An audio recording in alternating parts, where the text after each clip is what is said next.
ടി20 ലോകകപ്പിലെ രണ്ടാം സെമിയിൽ ഇംഗ്ലണ്ടിനെ തോൽപ്പിച്ച ഇന്ത്യ ഫൈനലിൽ.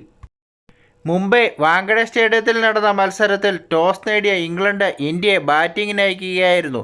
നിശ്ചിത 20 ഓവറിൽ ഇന്ത്യ 7 വിക്കറ്റ് നഷ്ടത്തിൽ 253 റൺസാണ് അടിച്ചുകൂട്ടിയത്. 254 റൺസ് വിജയലക്ഷ്യവുമായി ബാറ്റിംഗിനിറങ്ങിയ ഇംഗ്ലണ്ട് ശക്തമായ തിരിച്ചടിയാണ് ഇന്ത്യക്ക് നൽകിയത്. ഒരു ഘട്ടത്തിൽ ഇംഗ്ലണ്ട് വിജയിക്കുമെന്ന് തോന്നിയെങ്കിലും അവസാനം 7 റൺസിന് ഇന്ത്യ വിജയിക്കുകയായിരുന്നു. നിശ്ചിത 20 ഓവറിൽ 7 വിക്കറ്റ് നഷ്ടത്തിൽ 246 റൺസാണ് ഇംഗ്ലണ്ട് അടിച്ചുകൂട്ടിയത്.